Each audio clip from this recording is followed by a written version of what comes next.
Alright, welcome to this Stormgate cast. I'm Algorithmore, and this game is going to be a ladder game played out by Dutchy in the blue Infernal. Dutchy, again, if you watch some of my videos, he appears in a number of them, and that's because he's a streamer friend of mine. He streams on Twitch. You can check out his streams there. He's a pretty good up-and-coming Infernal, as he's been rising in the ladder lately, and these games are all played, I'd say, in the 1800 to 1900 MMR range, which is where he's been for the last few days. But like I said, he's rising, and I expect that he's probably going to reach Masters pretty soon. So let's see what he's got in this game. Now, he's out scouting with his Hexen, and his opponent is going to be the Red Celestial here, Neoy. And it looks like Neoy has opened with a collection array and is collecting some Therium. So we'll see what the purpose of that Therium collection is going to be. Usually that means some kind of tech this early. Another Morph Core coming out. Again, what do we see going on for Dutchy? Well, Dutchy, I thought, yeah, hasn't done, that's the first brute there, so this map's quite large, so when you want to go out and do your creeping, you got a long way to walk.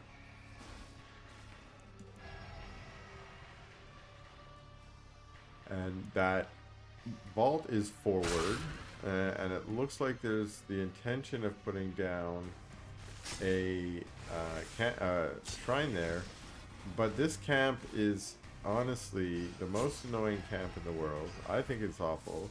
I heard Apoptosis mentioning on his stream the other night, repeatedly mentioning, hey, have I mentioned that I hate this camp? That's because these Shadow Mastiffs, they're chaos. They're just chaos.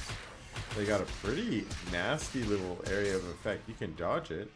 Most people are getting pretty skilled at dodging it, but it's still nasty if you get caught in it, especially at higher levels. And it's just chaos, so you can't just sort of, A move and say go, because they might scurry around, do that area of effect, kill off a bunch of your Gaunts or Fiends or whatever it might be, and then end up surrounding one of your units and killing them off too. So let's just call that a mini rant for why I don't like the Shadow Demons or Shadow Mastiffs. Shadow Demons aren't that bad. They're bugged out right now, so they're not that bad. But Shadow Mastiffs, pretty bad. This Argent is a tough boy because he's like, I got Evolutionary Catalyst on my hand. I'm just gonna raise you to the sky and then capture this up. Meanwhile, Dutchy's doing a more traditional creeping. I missed out, but did he use the trick to creep this? I didn't see it on the minimap. He may have sent his units there, but he may have just used, by trick, I mean it's a trick that I've seen Elf do a couple of times, is just creep this whole camp only with your Fellhogs. They're strong enough in the current bugged version. And by the current bugged version, I mean by the time you watch this, we will be on to the new patch 0.11. And I imagine some of those bugs will be fixed, because that's a simple one usually. Although the thing about bugs are, they're bugs. If it was really simple to fix, it probably would have never been a bug in the first place. But whatever is causing them to do less damage than they should do, I mean, these are the offending culprits. Whatever it is, hopefully we'll get fixed out. And I'm getting a little bit of lag spikes here. I think it's interesting. I'm not sure what that's coming from. Again, I'm casting this from a replay. I do have to be logged into the Stormgate servers to cast it, but I should expect it to be a little bit quicker. And at this point, I am also only recording. I'm not casting, which I do sometimes when I record. So these This is a little creeping army out of Dutchy. No tech added, at least up front. We do have more brutes. We did have a Hell Forge, and we have brute upgrades going. Soul Forge Ascendants, of course, and we also have a Ritual Chamber. So we have the intention to do Gaunts or some other kind of play. Gaunts or Hexens are really what you're looking for if you've got that Ritual Chamber out. And of course, the meta usually dictates that's going to be a Gaunt play. But we've gone with brutes to start, which I like, because not only do I just think brutes are kind of cool, but I want to see what kind of timings might exist with this new Soul Forge Descendant buff, if you'll call it that. It's just a new change to the brute. Looks like Soul Forge Descendants is done now. One thing that is unfortunately a bug, maybe again will be fixed, is that we can't see that down on their little info panel down here, and that's just because you know, due to the technicalities of what happened, we removed one upgrade, and that caused a breakdown in how these work. So they won't show up unless the other one has already been upgraded, and since that upgrade was eliminated, there's that bug. Now again, those are the kind of bugs, you kind of know why it happened. You just need enough developer time. Some developer who's decided this is my priority. Ooh, and we do have brutes in the back here. All splitting up with the Sovereign's Watch. And it looks like a couple being run by there. And yeah, this is going to do some pretty serious damage here. Although the Sovereign's Watch is able to clean it up, and that poor Hexen probably not being microed. A couple of rallied brutes, but then yeah, some power banks going back down, another strike or another link node, and some beams running. So not quite getting the collection array, which is of course what you're going for. But any kind of damage you can do to your opponent's base is always great. And when it's coming to Celestial, I remember when I first started out playing, I've always been an Infernal player, so I've never really played Celestial. I didn't really know what any of these buildings did, and for me, they all look the exact same. Okay, and at first, I'm like, what do they do? Now, of course, I've now come to know some of them. This is going to be your link nodes. They help create power and also are upgraded into your towers. These are your power banks. They're like your farms, and they provide power to your units and so on. So the power banks and the link nodes are both worth targeting if you're going into your opponent's base. The link nodes, of course, you might want to target because they'll be strike nodes or blast nodes, and they'll be attacking you, and you'll want to take them out. Otherwise, they're also useful to take out because they can be upgraded to strike nodes and blink nodes, so also want to take them out there. It's the power banks that you might want to target down. There's no obvious workers to target down if you can't get the collection array. Go for power banks. Power banks might turn them into red power, and that's just a huge drawback for the Celestial player.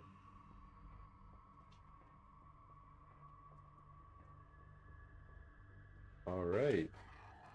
I apologize if you can hear my cat in the background. She's decided it's time to play.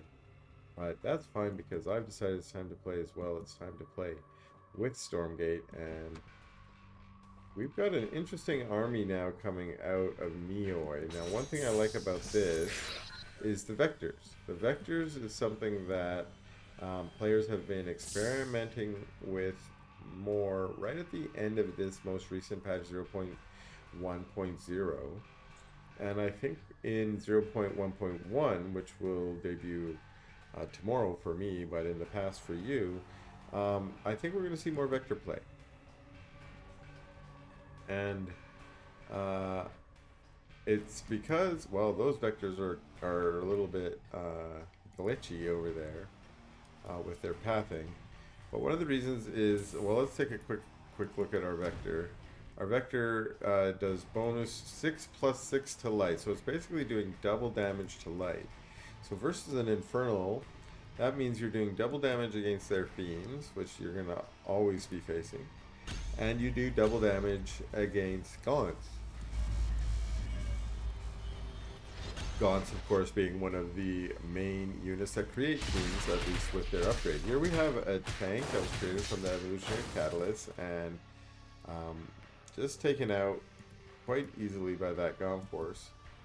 And again, the Gaunts with their infestability might create some Fiends, and the Gaunts and the Fiends both being weak against the Vectors. These are the Vectors. We have the Animancers again with their good area of effect spell Dark Prophecy, and also being able to turn your units invisible. And then we got our sides here. Nice kind of multi-purpose air unit. Really good at harass. Really good at taking out bases, for instance. Although I haven't seen them being used that way in the last few games, I've been seeing them used a little bit more as support units for this ball that the Celestial players like to make in the current meta, which is, we're seeing it over here. We're now seeing a Saber added, and that's sort of like everything I've seen that in terms of a mixture that Celestials like to make it a Celestial versus Infernal. And I do see a single Kree in there, so yeah, we have Kree, we have Argent, we have Animancers, Saber, and Scythe. It's a good mixture. And now a little bit of harass over on the space over here. It looks like Neoy has been expanding all the way across the bottom of the map. And one collection chamber taken out, and again another little harass force split off here. Fiends and a Brute coming to take another, and a nice lift off there because this force unfortunately cannot hit the sky. And we have another one going down here, so I love this aggressive play. But now we have the army of Neoy trying to move up the ramp, and we do have the army of Dutchy coming back to try and chase it away, and that is successful.